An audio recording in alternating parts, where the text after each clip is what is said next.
time for us to show off the other side of the wapo. And the principle is called Mad. It's the first principle of every order.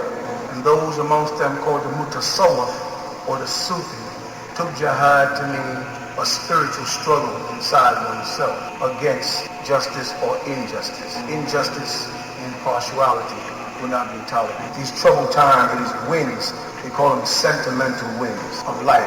When pressures come down, the person that has a strong inner side survives. The person who has a weak inner side falls to the wayside. Always. Those people whose principles in the Wapo are based on a spiritual thing will survive any changes.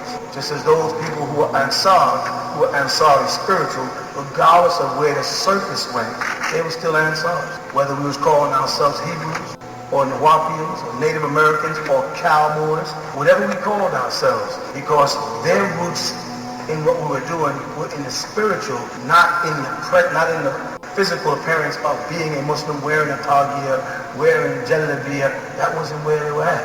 They were there spiritually. They were a cosmos. They were a part of the cosmos. The utterance, that word that stirs inside each one of us. And they get anchored in the word. And the foundation of it is the word is true or false. False manifests in the physical. Truth always in the spiritual. Because you can't lie in the spiritual sense. You cannot lie to your soul because you cannot lie to yourself. You tell yourself the truth. So you are your best master. Thus you are your best God. Because you cannot lie to God. And the only being that you come in contact with that you cannot lie to is yourself. So God therefore becomes the judge of the judge. That's why he said, I am that I am. I know one thing everybody keeps asking me, let me add this, is in our principles it says you got to take a long walk on a short path. People say, what do you mean by that? What it means is, I said that way back in 1970. And what I mean by that is we had a very short period of time to take a long walk. It takes most people a lifetime to be just a Christian, or a lifetime to be a Jew, or a lifetime to be an Egyptologist. And I said, well, between 1970 and the year 2000, we have 30 years. We got to take a long walk on a short path. The short path was for 30 years. The long walk was the amount of information, the amount of schools of thought that you would have to go through to be transformed from mortals to immortality. Transformed back into gods, back into deities, back into Neptune. That was going to be a long journey on a very short path. That's what it meant. You want to be a good cosmos, you've got to learn to take a long walk on a short path. And most of you who walked with me for years have gotten so much information that it baffles the normal pedestrian when they encounter you on the streets. How could you possibly know that much information? The answer is, well, I took a long walk on a short path. Any questions? Yes. Make yourself heard, Alex. What do we do about the knowledge we didn't get? Like, say for people that came when we were in the Wapo, how does the knowledge from the other schools behind us affect us being the goal? That's such a good question. It's frightening. Because what I found out, that you have two types of old timers. I used to say years ago, old timers are faithful but not true. You have two types of old timers. Those that were rooted in the community physically, and again, those that were rooted in the community spiritually. Those that are rooted in the community spiritually have a lot of spiritual insight on the things they learned from me over the years. And that's their strength. But those that are rooted in the community physically were looking at me the way Musa looked at El-Khidir and thought they knew what they was looking at, thought they was figuring out what I was doing. And as we get down this far, some of them look over now and see they never really understood the man they was talking. You follow? So some of you people who just got here will never be able to have those schools. And you should have had by now spiritual masters raised amongst us who had taken that long walk on a short path. See letter attached, where the master teacher confirms that he and I have taken that long walk on that short path, which by his own admonition qualifies me as a spiritual guide to you. Wake up. No more God games. Come on up here. We are all one divine love, one divine family. and been able to come and instruct y'all in the many experiences that they went through while walking that path with me. Unfortunately, so many of them didn't, because their hearts wasn't in it. They were just here physically. They wasn't here spiritually. They never really heard the message. You with me? So you missed those journeys. And you'll know when you're ready when you become your own judge. You follow? So it doesn't make no difference if you was here 20 years or 20 minutes. If you intend to do the right thing, if you intend to work by spirit and not by body, if you intend to become a part of the rays of the sun's light, it'll be easy and you won't have to miss nothing.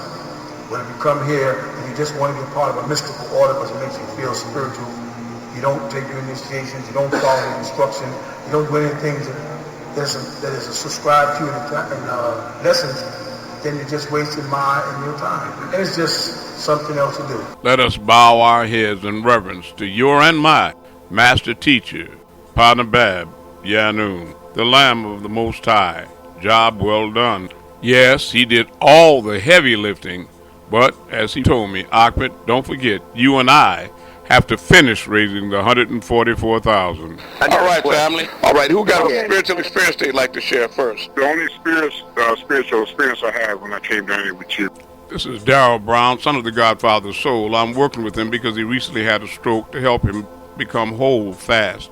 My left eye, as everybody know, I'm partially blind in that eye. When I was with you, that was a spiritual experience for me. It was like when we was outside. See me move the star? I seen that. A vision. You saw something flying past you that looked kind of like a fish or something. I forgot. Oh, that's the one I was saying when everything was in black and white, like in television, and something flew past me. And when I looked to my left, you were standing there, and you kept telling me, "See, I told you you're gonna start having spiritual experiences." And that was the 2 nights after you had just told us in class that we're gonna start having more spiritual experience. That's right. You know what I'm saying? So that was deep. That was like, and you were like you were laughing, and I was laughing. But I said, did you see that great thing that went past me? Yeah. Because it looked like a flat fish, and it says with two dorsal fins on the side, but it was. It wasn't from Earth, though, right? No, it wasn't. No, definitely not. Well, that's but when where I looked to the left, and you were standing there, and I was so glad to see you. You know what I'm saying? I said, see? I said, man, I'm starting to, because for so long I had a problem of remembering. Yes, I know. And some people still do, but they remember sometimes, and they'll start remembering more.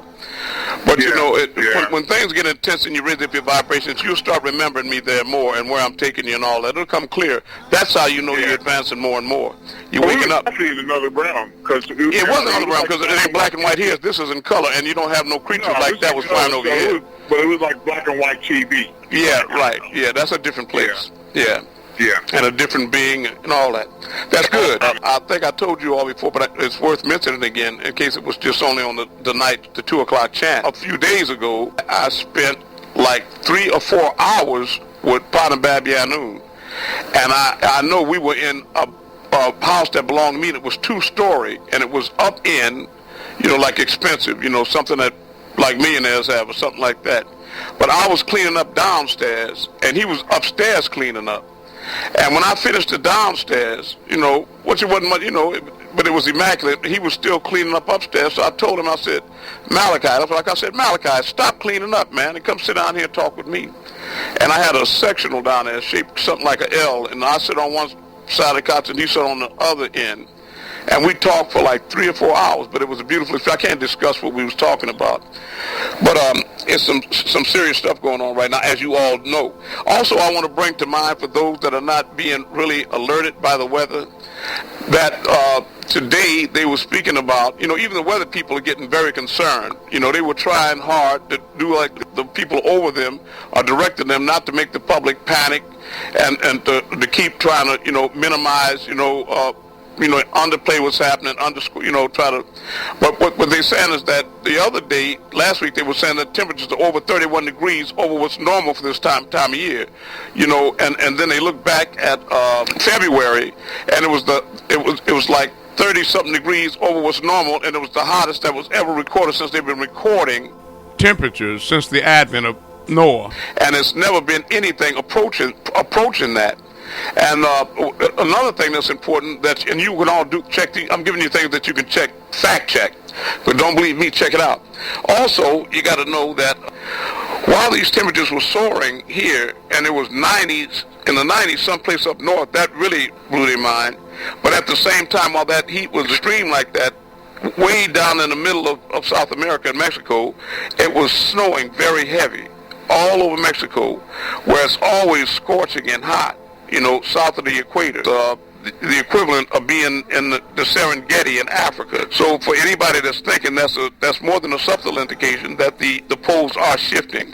So when those of you that make it to risk, and that'll be the elite few that's in this ragtag army that I was sent here, for us to in turn start helping the master teacher raise the 144,000, or finish raising 144,000, because like I said before, and I want not just me, but all of us to always tip our celestial hat and the highest reverence for him, because he did all the heavy lifting. He covered the planet with the truth, just like on that Sherwin-Williams commercial where that paint is all over the globe. He covered it with truth like that, and wrote all those, thousands of books and what have you.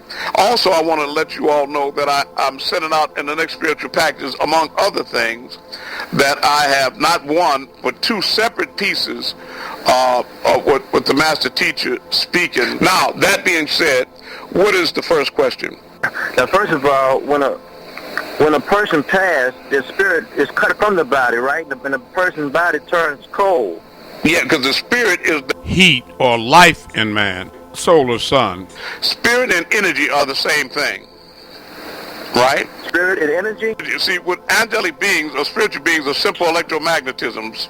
They're spiritual creatures, but that's energy. And just like we have one negative and one positive, a seraphim and a cherubim, sometimes you have some with clashing energies, or, in other words, they're mixed up between like a person that's bisexual, they have clashing, you don't know whether they're a man or a woman, but they're clashing, they flip-flop. You have people that have polarization, and they're not just negative or positive, but they have clashing energy. So energy and spirit are the same thing. So the reason the body gets cold is that when the spirit leaves the body, then that is the solar or the sun that is binded to the mud to create the living soul. So when the spirit, which is the heat, leaves, that's why the body becomes cold. All right, gotcha. Okay, next. Right, now, go ahead. Clear it up. I say the spirit. All right, now, once the spirit is cut from the person's body, and the person turns cold, another spirit can't get in the person's body and live in the body again, though, right? No, that is not impossible to happen. That can happen. Not only when dead, but even when the person's still alive. It's called multiple personality disorder. People can have legions of spirits in them. Spirits can even occupy inanimate objects. You follow me? What are zombies, if not the walking dead? To reanimate what you call dead flesh again. Actually, existence is life. Even sand and dirt in the air around you is teeming with life. Could you describe an instance in which all could be considered dead? In that case, you could have what you call zombies or the walking dead.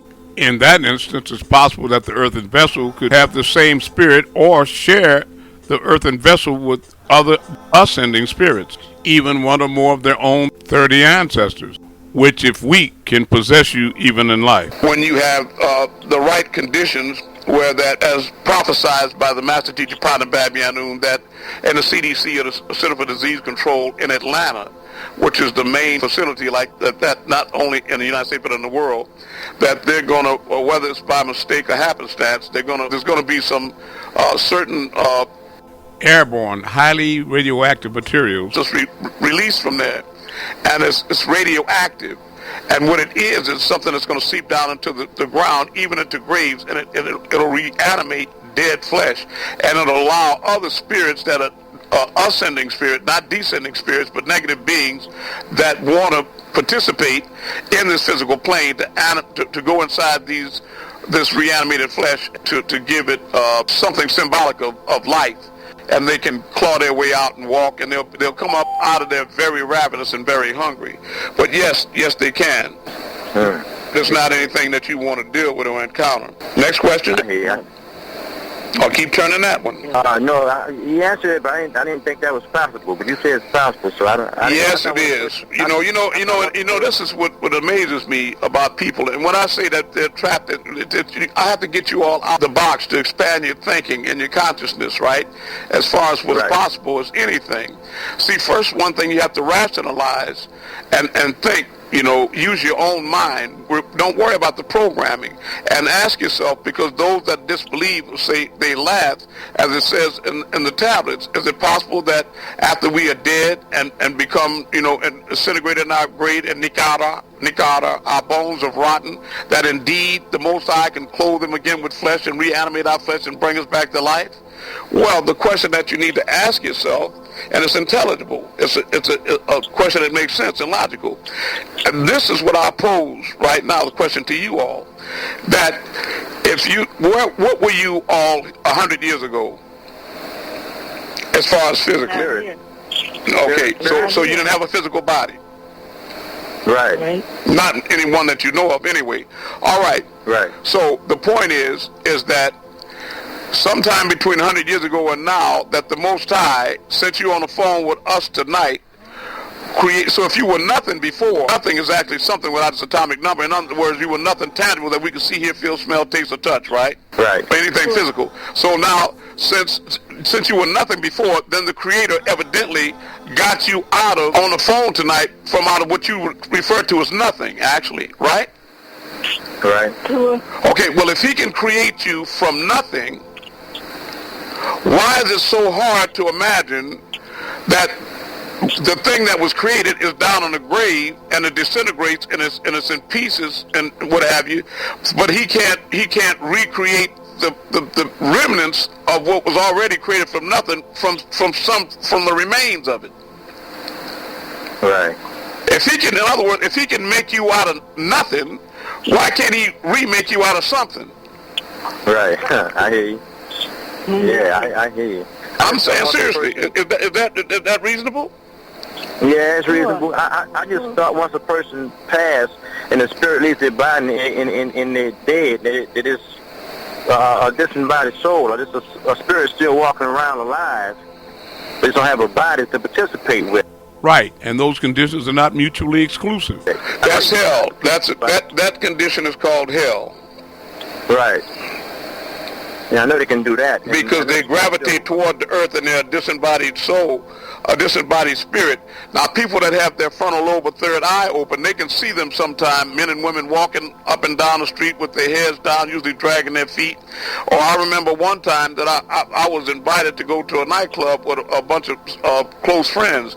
But when I got to this lit up spot, it's supposed to be a real hot spot, I stopped, and the neon lights were flashing and all that in the dark. I stopped.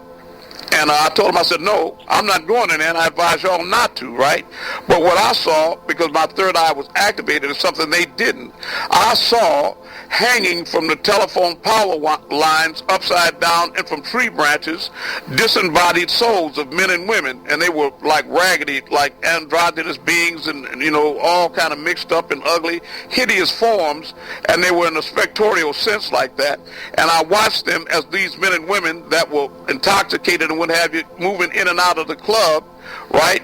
They were dropping down on them like deers running through the forest, and ticks dropped down on them.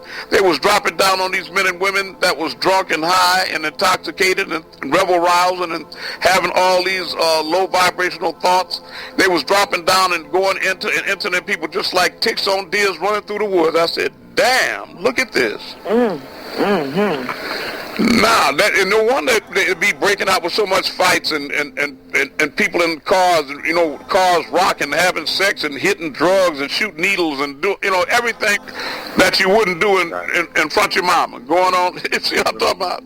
Right. Right, I agree. Yeah, I definitely agree with all that. I know that's possible. Yeah, but I'm talking about I saw him dropping down on them. I said, what? I'm not going to go in there. No.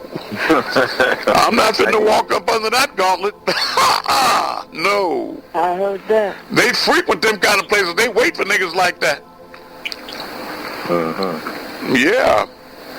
Next question. How does DNA and RNA relate to soul and spirit? What happens is that in the spirit it's already pre-coded because you choose your parents, and then thereby choosing your parents, and you choose 2/3 of your makeup then, because what you really are in the physical sense is 33 1/3% your mother, and 33 1/3% your father, and 33 1/3% yourself. That makes up 100% of you in the physical form, and in addition to that, you take on a lot of their physical and emotional traits. Just like if they have diabetes, or if they suffer with depression or manic depression, or if they have a tendency to be hyper, or whatever, you get those traits. Look at that nigga. He just like his mama. Look at her. She just like her dad. I see that nigga all in her. The way she talk and act. Y'all know that. But the DNA is just a deoxyribonucleic acid is just a code that is programmed by the consciousness of that living spirit inside of the body that tells the mother, when it connects to the mother in the form of a seated entity, when they first, even before the mother and father conjugate, 3 months prior to that, the spiritual essence of the child is placed inside the mother and the father, and then they're pre-encoded with a DNA formula that tells and instructs the mother and father what kind of contributions to make in order to create the fleshly being and the emotional being to create the living soul.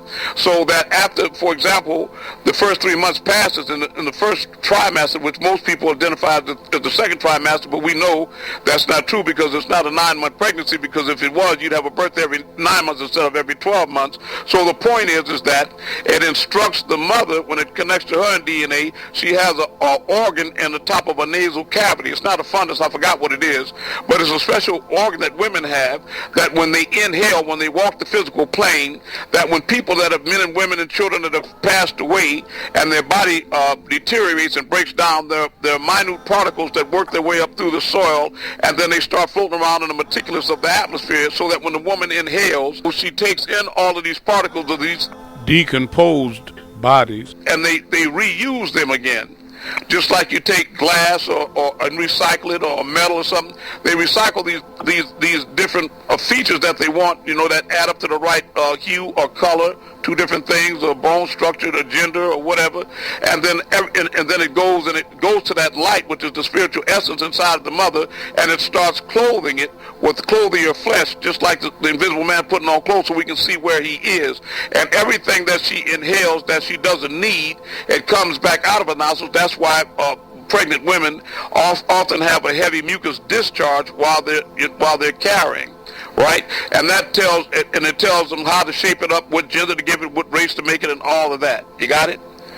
But so that's what the connection to the spirit and RNA and DNA is. Thank you, brother. Wow. Yeah. Next question. See, everything is created by the mind. This is a thought world. Exactly what I told my mother in the kitchen at the age of 7. It's created from the mental reservoir, right? And all of you are gods, and as the master teacher, Partner Bab Yaanuwn, told you all frequently, or us frequently, because there's no us without you, spell it, is that you're the center of existence, and all things are equal distance from you. So contemplate what I just said. All of you are the center of your own existence, and everything is equal distance from you. Now you say, how can we all be in different places, apparently, and then we all be the center? It's the same thing, and how can everything be equal distance from all of us if we're in different places? Wouldn't the mountain be closer to somebody over here than it would be to somebody over there? No. Think about it in this sense, and this is the best example I can give you in a physical format. Think about a round ball, big white beach ball, you might give to a child, and then take a black marker and put a dot on that ball. I don't give a damn where you put the dot at. It's an equal distance to the dot wherever you are on the ball. Are you following me? That dot is the center of a perfect sphere, no matter where it is. Is everybody with me? Considering that what we describe as existence is spirals or circles orbited by orbs that are spheres, circles. Mm-hmm. Wouldn't it be an equal distance to that dot regardless of where you started or ended from? Yeah. Okay, so would it make any difference where you placed the dot? No, because it's a perfect sphere. So it wouldn't make any difference how many dots you had on it either, would it? Because every individual dot would be the center of its own existence, and everything would be an equal distance from it, from the perspective of that, from the point of that one dot. Right. Now you got to envision this in your mind. Let me bring you all closer to the reality that you create in your own existence, your own reality. For those that really find that hard to believe, I'll give you a perfect example of it. It's something that you can touch and put your hands on. It's tangible. Now all of you have experienced before driving down the street, and then you see a gas station there on a corner, on a big corner, especially in major metropolis, in metropolitan, like big cities. And then all of a sudden, for whatever reason, I don't know what the white man is trying to laugh at us, he'll come down and tear down that gas station and put another gas station right in the same place and rebuild it. But sometimes this is something that really strikes you, but you haven't really contemplated what really just happened. You drive by a big, large, empty lot, and ain't nothing out there but weeds, rocks, beer bottles, and cans. It's just a big vacant lot, a big open space, but it's got something different. It's got a big giant billboard on it, and on this big giant billboard on both sides, there's an artist's illustration of a large apartment complex with buildings on it, beautifully, arranged with sprinklers and illustrations of children playing with balls and riding bikes and manicured lawns, just like a beautiful place to live. And it's very detailed. It's like you have to remind yourself you're driving, keep out on the road, because it's so beautiful and detailed. It's almost a distraction. Hasn't everybody witnessed that before? Drove by a big vacant lot before and saw, soon coming, and then they have the illustration of the apartment complex on the board, on the billboard, right? Okay, Yeah. and then they have also on that billboard, they have down there a phone number and an address down there that they have the office at, because you can go down there, you call up the phone number and make an appointment and go down there. When you get to the office, they have a model on a big table of the apartment complex that you can look at, right? Right. So that what you can do if they're selling units or condos is you can go down there before it's even before they lay one brick. You can go down there and you can buy units from it in advance. Is everybody familiar with what I'm talking about? But it's soon coming. So what you do is, after enough people go down there and they buy the units that they want, where they want them, on which floor and what part section of the place in the gated community, whatever it is, right, this high-end place, what they do is they actually take that money and use it as collateral to begin the project. Is everybody listening to me? Yeah. So what did they sell you? They sold you an idea. Are you following me? So now listen. Now 9 months later, when you drive by that same empty vacant lot, it's no longer empty and vacant. The sign is gone, but there's a beautiful big apartment complex out there with sprinklers on, children playing, everything just like on the picture. You know what I'm talking about, don't you? Right. Now, my question to you, and I want you to answer this after you think about it real hard. Where was that apartment complex created? In the mind. You're right. Whoever thought up the concept, because anything you can conceptualize, you can visualize, materialize, actualize, and thereby realize. And that's not realize. You do realize. Okay? Sure. Okay?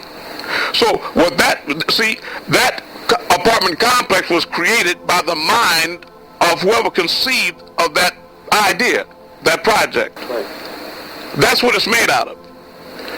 In other words, you never saw an apartment complex anywhere where people just started without thought, going out there with bricks and lumber and they had to be blueprints, they had to be thought up, they had to be, all of it came from the mind. Right. Right? That's right. Right. All of it was thought. On every level, because there is a distinction between what's made and what's created. Men make tires. God creates trees that produce rubber, but it's all evolved from thought. So thought, or thoth. and now let me give you a better way to look at it.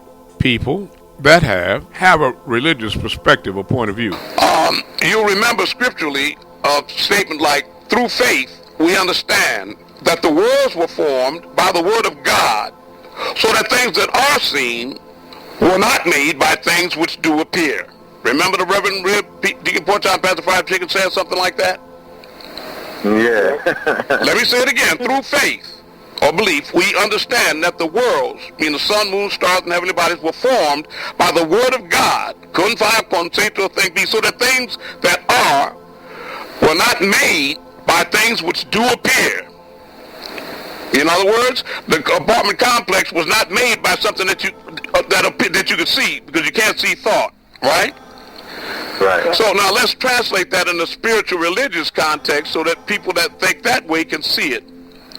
Now, through faith or belief, now if you think about a car and you never had one before, and your first vehicle, and you think to your mind, I want a Kia or a small size economy car or this, that, or other, and then you keep thinking about it more and more until you can see it parked in the driveway, then you start thinking about the things you're going to do, how you're going to get back and forth to work, and how you're going to entertain yourself, who you're going to let ride, and what kind of music you're going to be playing when you get, in other words, the more you detailed you get into the thought, and the more it persists, and the more vibrant it becomes, until it reaches up to your super subconscious mind, and then you keep thinking about this car until one day, you wake up one morning, and because you've been, dreaming about it, like Darryl said, but then one day you run to the door and you look out, God damn it, it's really in the driveway, right? Now you can say I worked for it, you can say I did this, or I took hammers and nails and brick, but it came out, you thought it up. Because if you hadn't thought about that car, would it be out there? Yes or no? No. No. Okay, all right. Now, through faith, we understand that the worlds, that means the sun, moon, and stars, and the body, and your hand on the phone, were formed by the word of God, say to a thing, be, and it is, so that things that are seen were not made by things which do appear.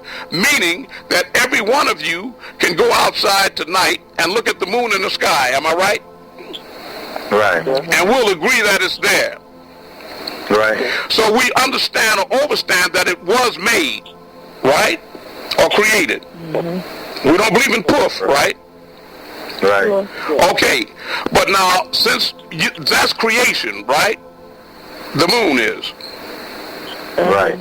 Okay, but now who here on the phone can go outside and point to the creator of it and say, there he or she is right there, the one that created it, put it there, there he or she is. Who can do that? Can anybody point to? Nobody can. No. But the next question is, that's very relevant to tie it in is does anybody believe here that there's a such thing as a creation without a creator, or a made without a maker? Do you believe that? No. No.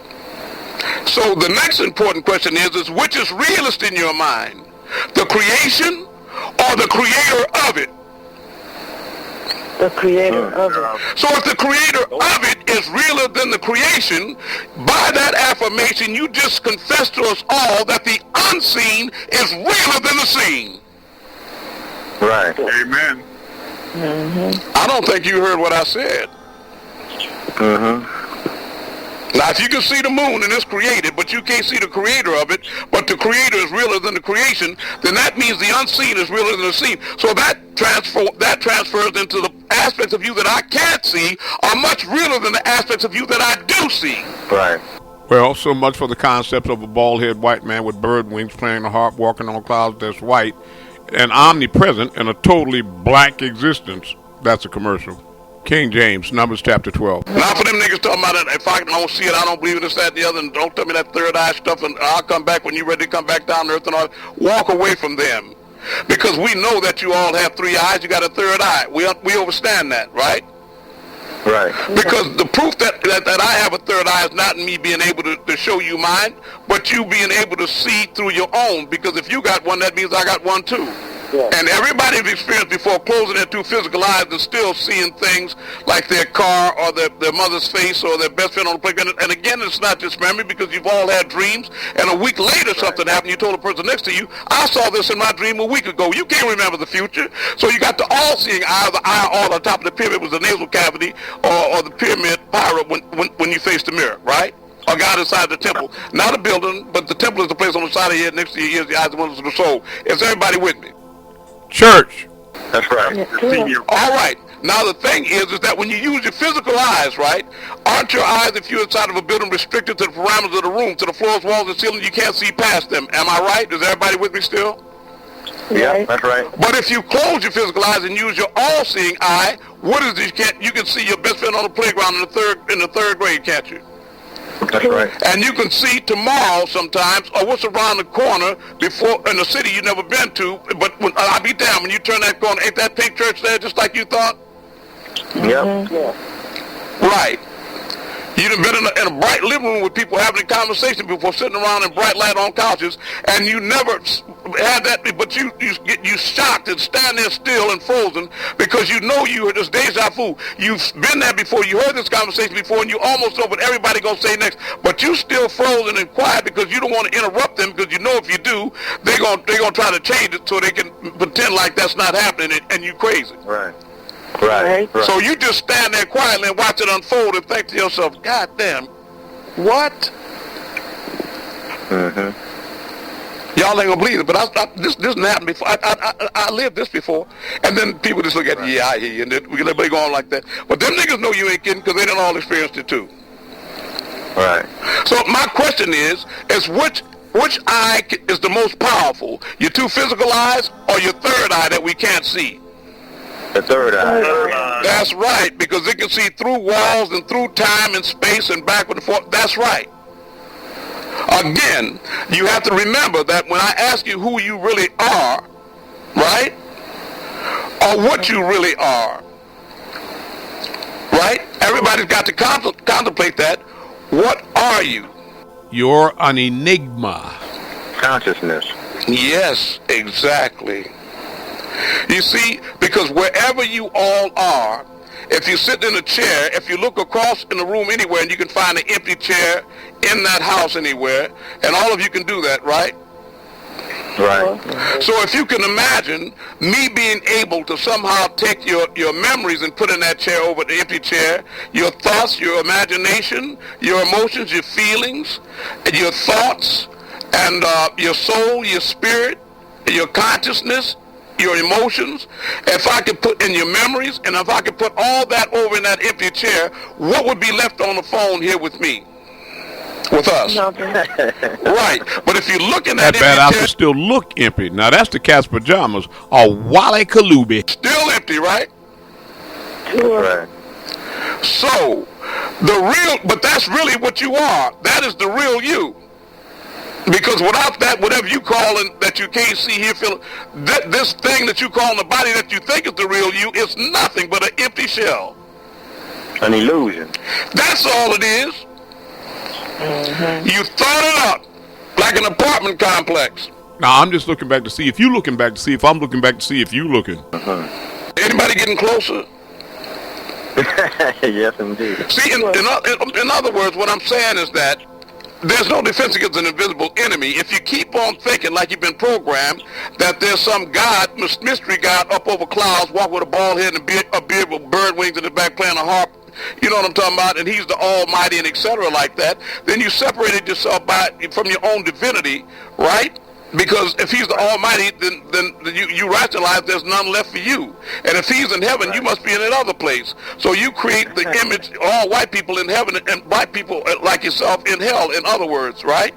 So that was the cruelest hoax that they ever perpetrated on you, right? Even on money, you know, they got under his picture, and who we trust? In God we trust. That's what gives power to it, because y'all believe in God. But there's nothing wrong with that, because God is real. But what they got is a graven false image on God. Right. You see, they tricked you into believing they were God and not yourself, so you disempowered yourself and empowered him. Right. And so what he does is he confronts you, and he's the adversary and uses your own power against you. Isn't that something? I'm telling you. Now that's him. That's what he's doing, is the devil's work in God's name. I can tell this truth is getting good to y'all like your mama's favorite red beans and rice and cornbread and butter dipped in honey. Isn't it time to break that spell? Yes, indeed. Keep asking questions. You'll get there. Yes, past time and a half, and the time is now. Yes. Because if you believe that moon is out there, them stars are out there, but if you know for real that that's just an illusion like your body, then it's all thought, then if you just simply move your mind, you can move the stars, right? Right. Right. Right. That's right. But you have to know that you are this creator. That through faith you understand that the worlds were formed by the word of God, which is you, So the things that are seen, such as the stars, were not made by things which do appear. But it wasn't made by the body, but the guy sitting over there in the chair that you can't see, third eye. You got me? I want you to fill my apartment complex tonight. Can somebody hear what I'm saying, really? I hear you. I hear you. You know I'm not kidding. You know I'm serious, right? Yeah, I know you are. And it's real. It's real. It's called lifting the veil, breaking the spell, connecting the dots, a spiritual guide, a master. It's me, Amun. It's not a joke. Real as real can get. That's as real as it can get. And there's nothing funny about that. In fact, it's real sad the way they got it arranged right here, because I don't know why God's in hell. I mean, something wrong with that picture. And how you got the devil in goddamn heaven? You know, I mean, I'm saying, is something wrong with that picture? Very wrong. When the slave master is Jesus, there's something wrong with that picture. Now, you niggas got your foot on the brake and the gas at the same time. Now, you will spin it, but you ain't going nowhere. Yeah. Yeah. Clutching it up. Church. Now, y'all about to have me vibrating. I try to create a platform now to generate some questions. That being said, now I'd like to throw some light in blind corners. What are your questions? Because if I'm here with you, you need to be here with me. I'm here tonight to take you there. You done? I'm serious as a cracking airplane. Y'all know the buzz is that I'm moving stars for hundreds of you all across the country with my finger, and have taught dozens how to do the same. And that's not all I'm doing, it's just all I'm showing. Our time is now. The question is, what you gonna do? Let me put this as politely as I can. Start supporting your real help and put those illusions away. You used to play with childish things, but now you're men and women that should be transforming into gods and goddesses. Not lip profession, I mean doing the things that gods and goddesses do. That's the real fact, the actual facts. You know, they followed the crowd Noah's time and ended up all wet. Well, it's that time again, and the final one. Again, what you gonna do? You gonna talk about it or be about it? You want it to sound good or be good? You see me? I'm not here to tell you what you want to hear. I'm here to tell you what you need to hear. Have you singing, is it real? Is it real? Yes, it is. I'm just a nobody trying to tell you about somebody. Your own higher self. Wake up. This mystery God you looking for is you. Want to know God? Know thyself, man. Or keep giving your mind and money to a shell in the face. Brother Amun, Yes, loud and clear. is that a form of bliss, or can you explain? Is that a form of what now? Bliss. B-I-S-S. Yes. It is a form. It is bliss when you know, John 8:32, when you know the truth, and the truth makes you free. See, only thing that's real is divine love. Everything else is mere illusion. So once you wake up and become conscious or cognizant of the reality, you have to understand that the only thing that's real is paradise, is heaven. In other words, the Creator gave y'all grapes and you niggas made wine. I hear you. Yeah? Huh? Tell me that's not true. Before you get drunk, tell me it's not true. Yeah. You for a minute. He gave you grapes. Isn't that a beautiful thing? Ain't that heaven? Yeah. But didn't you niggas take them heavenly grapes and make wine out of it? Yeah, they do.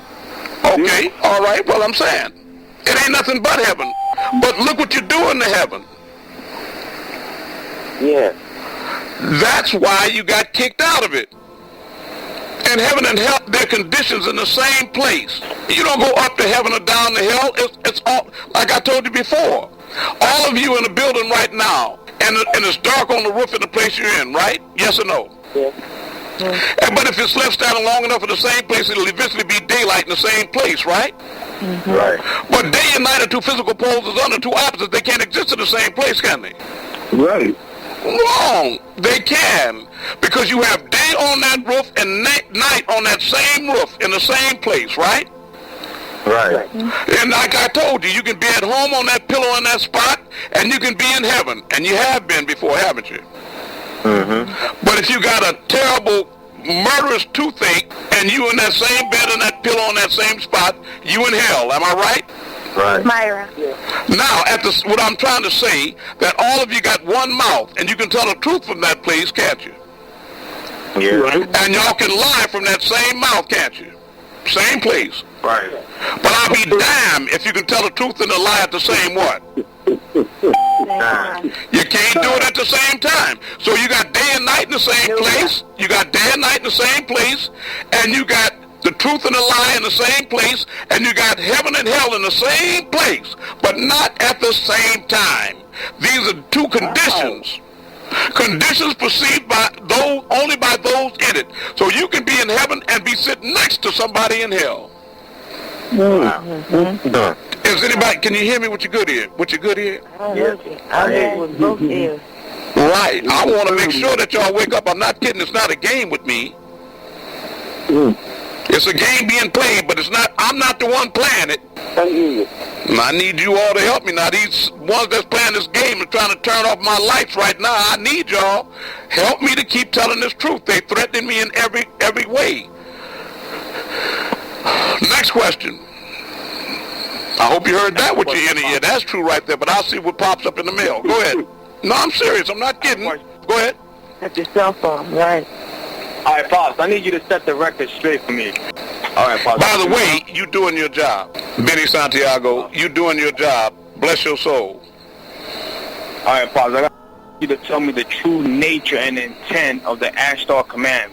Ashtar Command. Okay, the true nature, what they are, you're talking about is Pleiadians. And what they are subordinates or unders of the Draconians. They are subspecies that were created by or grafted by the Draconians as a food source originally. That was all. But the beings that they were grafted from were supreme beings in the Intergalactic Confederation, so they're much more intelligent and they have spacecrafts and all this thing, but they're basically just a food source for the Draconians. And what they did is because out of fear, because necessity is the mother of invention. Everybody follow me? Yeah. If they grafted a plan along with the Anunnaki, who were also Caucasoids when they manifest in the physical form, shock and all. They came here to Earth and they grafted. That's the Adam, the ruddy red Adamu that they grafted 6,000 years ago. That is their Adam, right? Where they made the Caucasus. And it, as a sweet white suckling pig, tender meat that when you boil it fall off the bones. Just like they want it, like what they like to eat, like the pasty white Pleiadians. And after they grafted them and had them all go forth, be fruitful and multiply, and they had enough of them on the farm before the harvest that you call the rapture, and you attend the wedding supper of their lamb, guess who coming to dinner? Then they went to the Draconians and made an agreement, a pact with them. Right? And offered them a substitute. Have you ever considered, now see what they're called, like these are selling their commercials, you never did know what they mean by the other white meat. Yeah. They're talking about the white people on earth. That's the other white meat. Other than the Pleiadians. Or Ashtar Command. And the reptilians tasted a few of them and said, you got a deal, but you better keep up the herd. Now it's time for the rapture, for the harvest. And that all these white people are on the MEN-U. These men are on the menu. The white man, and every black one, black as a lump of coal, that's vibrating on that frequency, 6 etheric frequency. I hear you. Because Draconians cannot eat anything that's 9 ether. They can't have it. It'll destroy them. It's like a toxic poison. But if you don't raise up and you keep trying to be an Oreo, I done seen them on TV. Black is get say so damn black when they get in your car, they make your oil light come on. But they got them blonde wigs and blue contacts and talk. And according to the kid, you know, and I went to Harvard and I got and this and that and the other. You'd be like, there's a nigga you want to break your foot off in his ass because he's an embarrassment. Right. Bamboozled ass, Ben Vereen ass nigga. That don't even look like what's on the pyramids. And they so far from the truth, when you say they look like anything in Egyptian or African, they actually get insulted. That is not me. Who are you? Because you sure ain't that. But if you keep acting like that, you can be on the menu too. Because they have considered dark meat. That's right. Variety is the spice of life.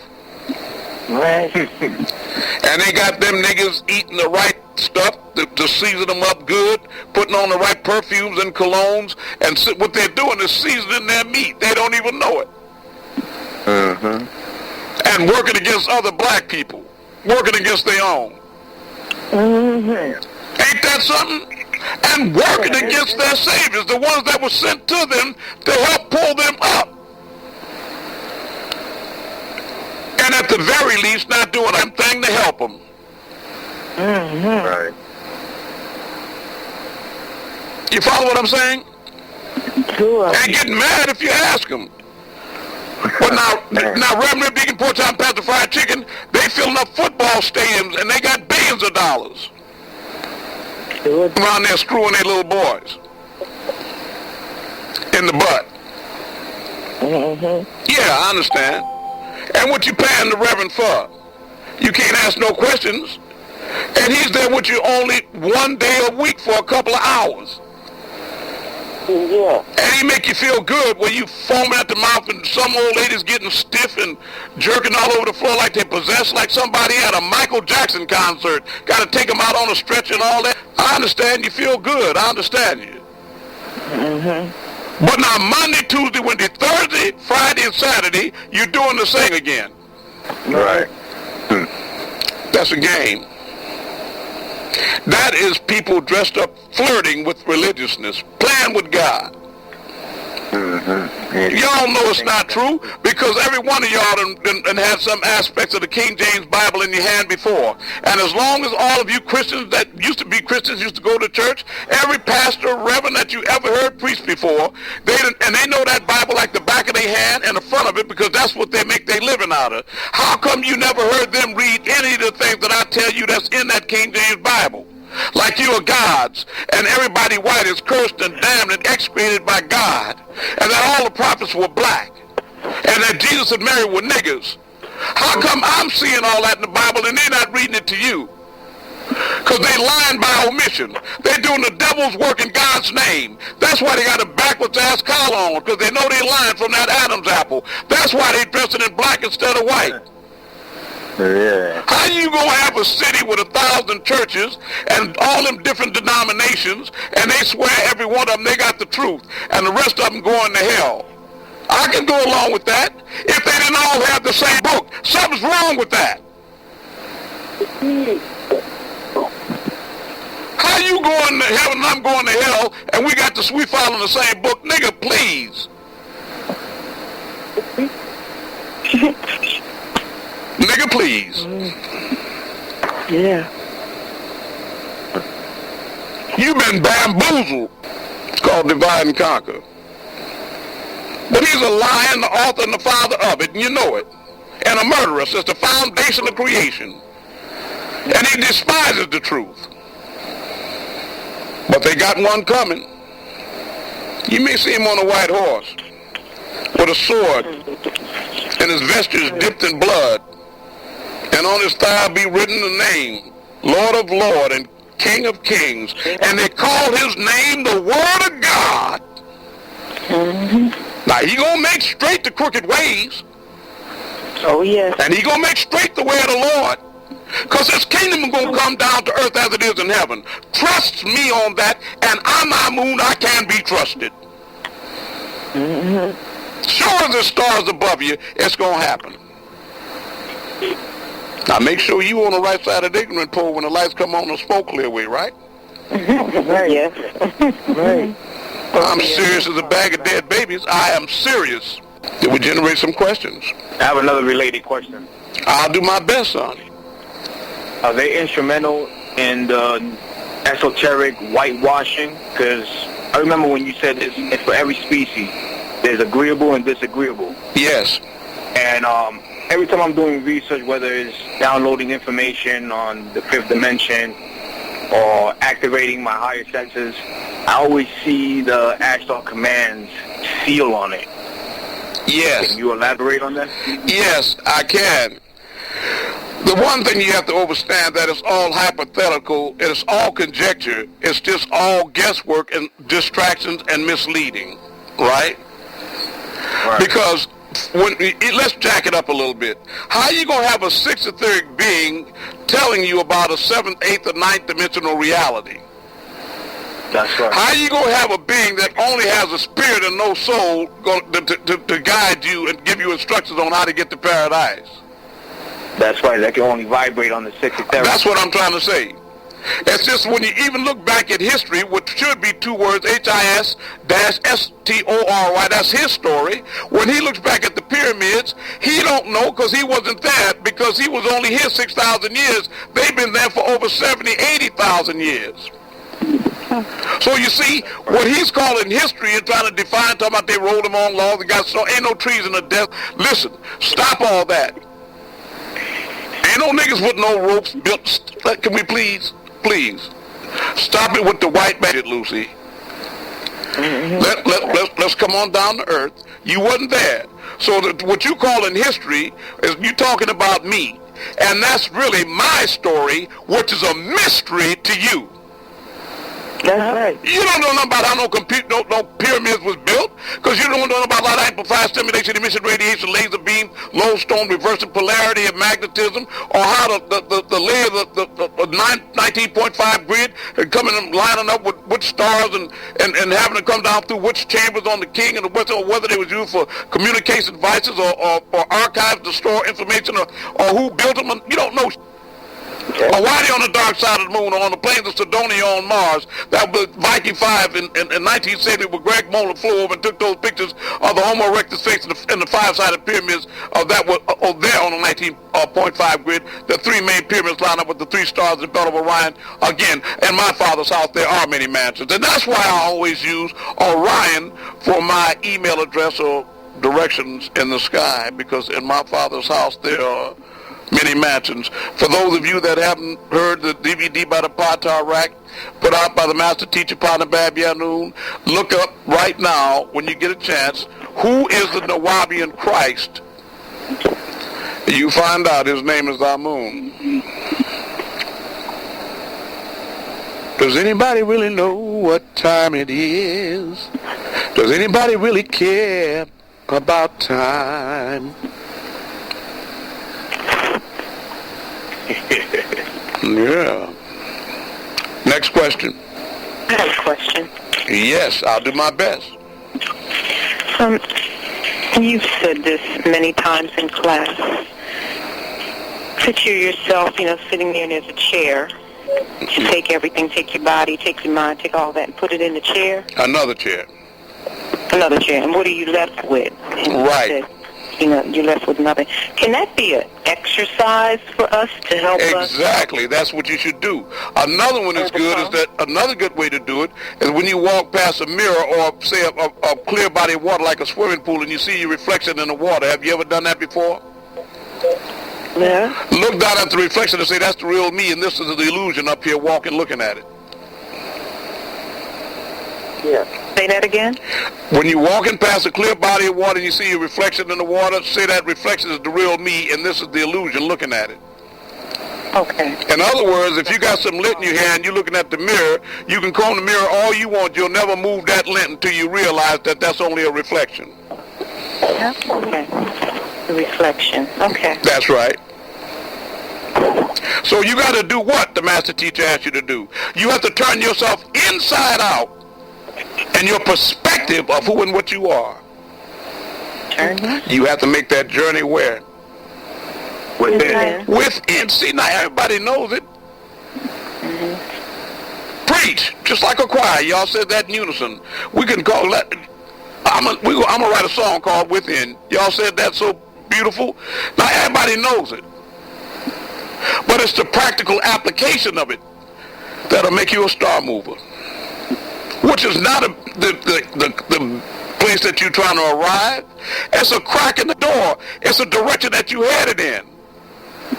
Okay. We see how you handle that to see if you worthy of the higher mysteries. I'm worthy. Well, then if you know it, God only knows what you know. If you got a woman in church and the preacher work off to a froth and tell her that to claim it as hers, and yes, I'm going to get that new car, that new job, that new man, and that new house. That's mine. I claim it. And she believe it. And right then, it's a fact. And then when she get outside and start looking at what she think is reality, doubt starts creeping in. Right?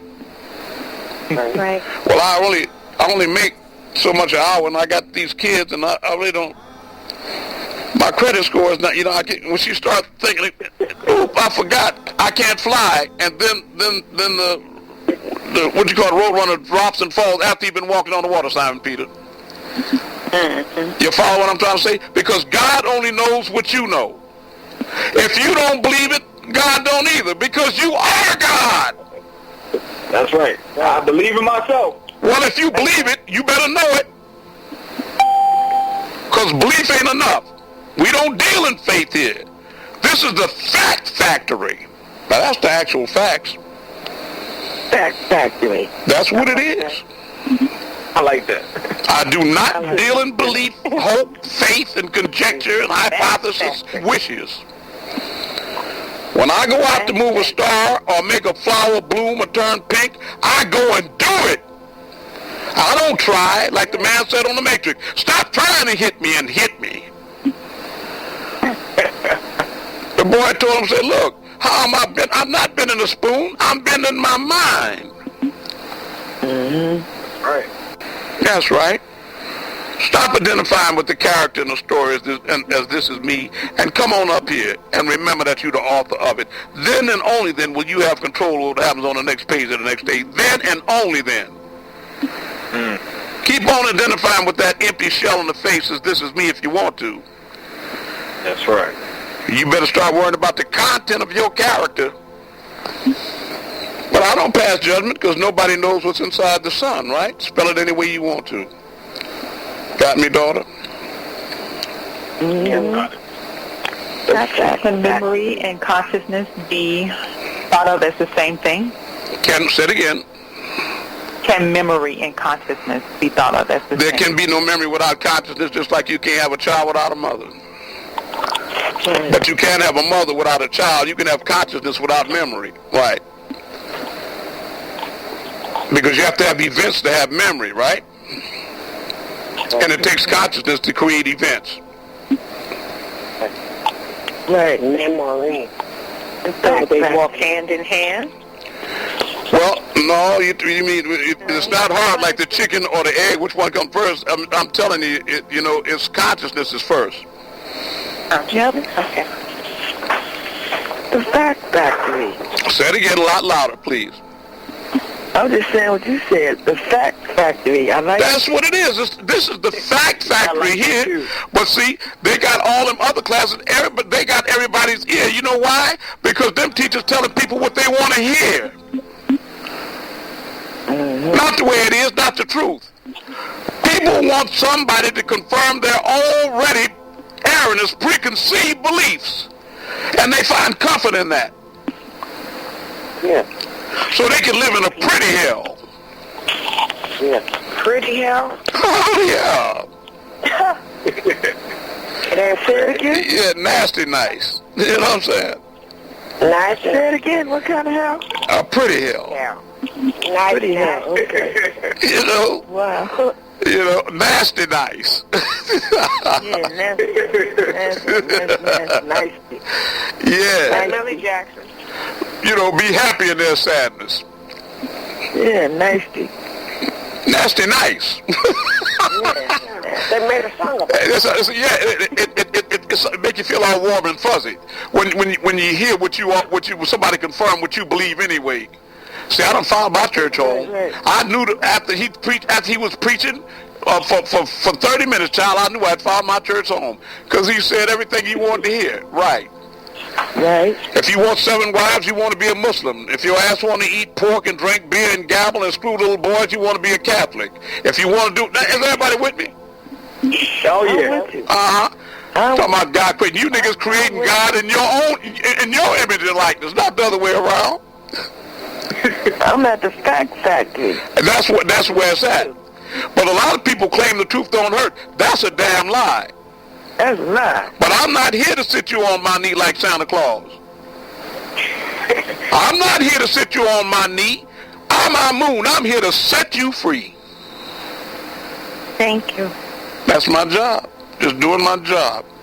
All y'all got to do is facilitate, make my way easy, make it easy for me to do my job. I ain't going to play with you.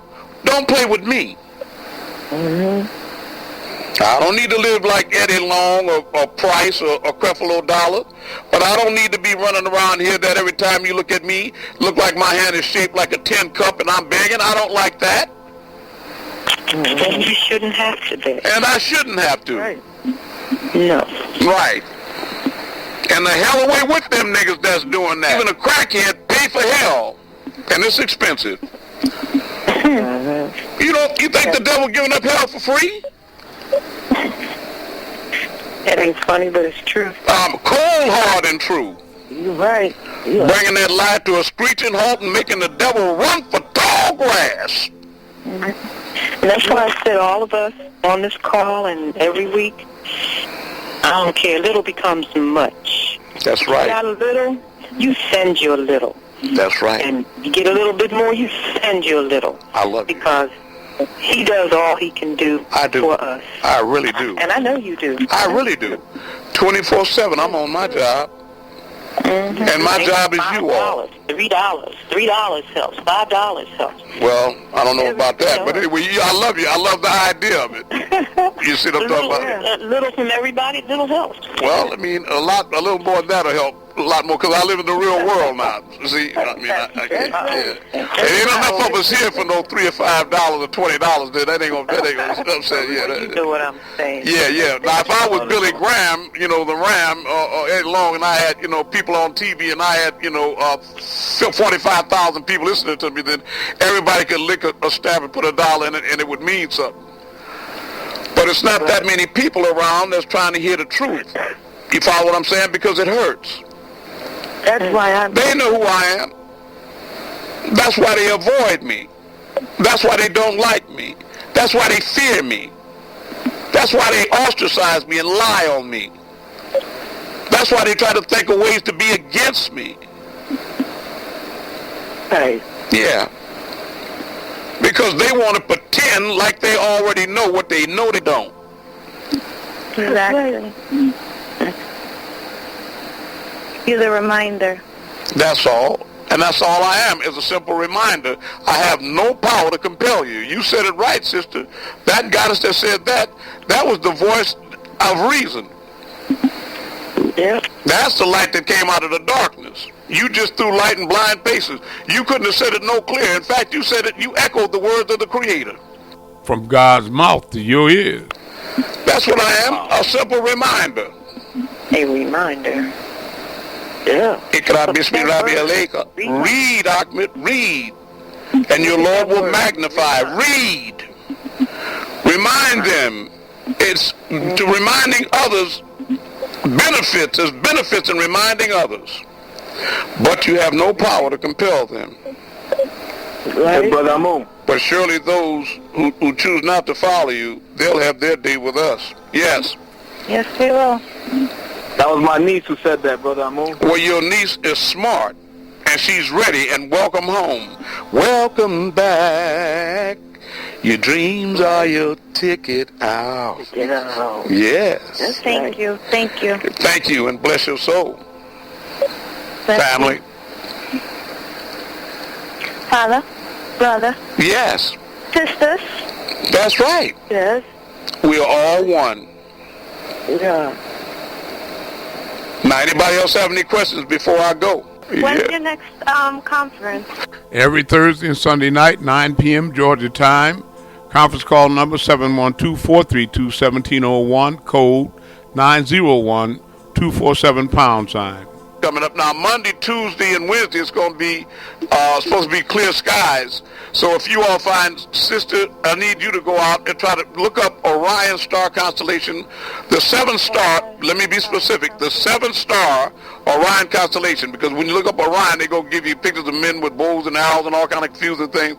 You just want the 3 stars in the belt: Alanam, Marzak and Mintaka, and you want the 2 at the top of the 2 like a big X in the sky. When you find that, we'll be in the same place in the sky.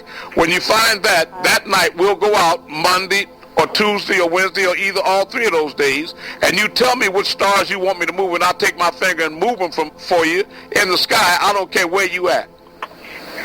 Okay. That'll be your sign of that'll be your sign of who I am. And then if you handle that right, we'll open up that door for real. Mm-hmm. All right. But that's keeping it real right there, because we don't know mortal men move stars. That's right. And don't know mortal men have the power to give you the power to do it.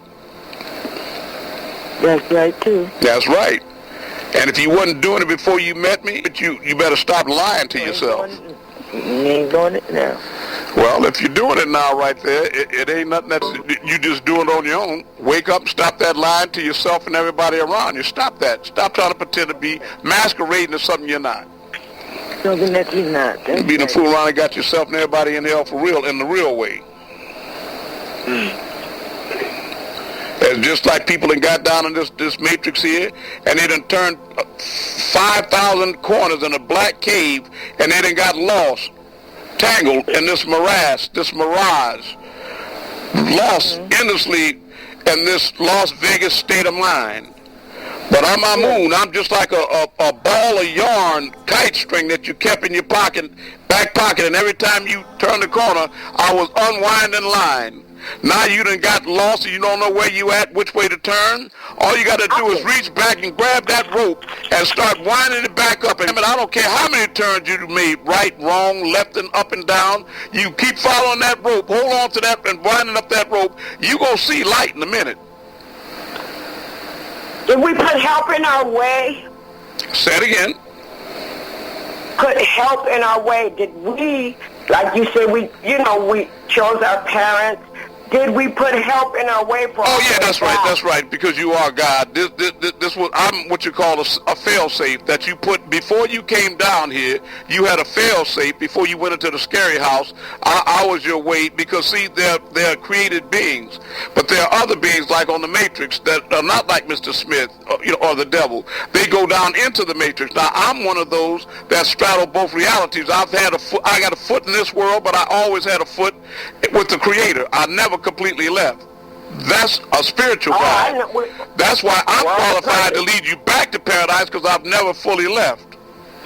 Yeah, you never left. I know who that is. That's right. But now the people that's around here and they done completely left and talking about they got directions back, they lying to you out the side of the neck. Never believed him anyway. Well, I know it. They didn't believe it either. They didn't even believe it. Right. Yeah. But they mad at me for making you wake up and think about it. Because it was fun playing God and spiritual guide, wasn't it? Yeah, I know. Yes, yeah. Indeed. But all that pain people experienced, including it, wasn't so funny. Oh boy, was not a joy. You'll end up in who did it why. This is who did it why. Yeah. You know, that's right down there by Jackrabbit Road. Yeah, they call it the House of Pain. Yes. You got relatives named Jackrabbit, shit. I done told you. See? That's what I call woke. See what I'm saying? How do you spell that? W-O-K-E. Yeah. Listen. No, I just wanted it to be true for real. I just wanted to be true for real, actually. Would you all tell them that it's real? That's on the phone? It's real. It's real. Yeah. Yeah, it's really real. There's people from all over the country, Miriam. I'm in Lancaster, Pennsylvania. I've seen it. Yeah. Let me know when you're outside, Miriam. I'm outside. Okay, but get close to the phone so I can hear you. The one on the right on the seat, I don't want to be moving something that you don't see. You say I didn't see nothing move. You understand me? So we talk about the bottom two, the star on the right-hand side, the brightest one on the bottom on the right. You see that, right? Miriam, can you see it? Yeah. All right. Now, then if you look up to the bottom right first, and then I'm going to move the one on the top left. Now, if you move away from Orion and you look to the left a little bit, there's a big bright star all by itself there that is not connected to Orion. You see that one on the left, closer to the ground, the bright one by itself? Yeah. Okay, I'm going to move that one third, right? Now, first I'm going to move the one on the bottom right at the top. Then I'm going to move the one on the top left of Orion. Then I'm going to move the one that's left of Orion, the big one that's not attached to it, okay? Now, I'm going outside right now. Are you ready? All right, here I go. Miriam Hartley. I know everybody else saw it. You saw it, right? Miriam. I saw one move. I had to run back in. I got cold. I'll go back. I'm in the t-shirt. I'll go back out there and move them again, all three of them. I have to go back out. And I saw the first, by the time you moved the first one, I said okay, and I went back in. But Miriam Hartley, you did see me move the star with my finger in the sky in Orion. Yes, I see that move. I love you. I'm glad. And what you need to do is get on past this and recognize that we all hear gods, y'all gods, and y'all see me move stars, and others of you here have also moved them with me. And some of you here have had them lights flashing in your eyes, and some of you here have had me taking you out your body. Some of you here have had me taking you to planet Risk. Some of you have gone up in vortex. A lot of you have experienced a lot of things with me, seeing crafts and everything. Extraterrestrials, a lot. Visions, you know it's happening. So you got to admit to yourself that it's something. We're not just mud. We ain't just mortals. We just not. It's something very spiritual. In other words, there's more to us than meets the eye. Yeah. Right. So like Miriam said, we got to stop with this physical mess they keep on talking about here. That means, because there's an aspect of us that's physical, and I'm not suggesting we turn into space cadets. Because that's not true either. We have to address both natures. Indeed. Cassandra Ford's law office. Yeah, how you doing today, guys? This is Larry Darrensburg. You been okay? Mm-hmm. Look here, let me ask you. I never got a chance to ask you. What did you think about me moving those stars that night? Have you thought about it any more since then? Because you're the one that asked me to get, especially the one you got me to get lost. Well, yeah, I think we found it. It went in raw right because he didn't know where to start. Yeah, but but weren't you shocked that I could really move stars though? Weren't you shocked? Yeah. You know, you can move them too, you know. No, I don't want to move them. I don't want to make with God's creation. You are God's creation. Okay, I got you. It's just a religious thing that you got in your mind. You are. We built the pyramids and all that. Not a problem. But as long as you witnessed it, you saw a miracle for yourself. So God loves you. He performed a miracle for you. Let's put it that way. Yeah. Yeah. Let me speak at her for a minute. Let's see what she advises. Just a second. Cassandra Ford. Merci beaucoup, Attorney Mumford. How are you? I am fine. How are you, sir? I'm doing pretty good. You know, I'm performing miracles all over the world, but I know you told me on the 14th, so I try to be patient. I'm doing things for people all over the country. Have you thought any more about how I moved those stars for you that night, Cassandra? I think about it from time to time. But you know, I told you I was going to teach you how to move them too. Yeah. You know, I wasn't kidding. I'm talking about. Yeah. You still, when you think about it, are you still surprised that I really could move them? You thought I was kidding? You really thought I was kidding, right? Yeah, I did.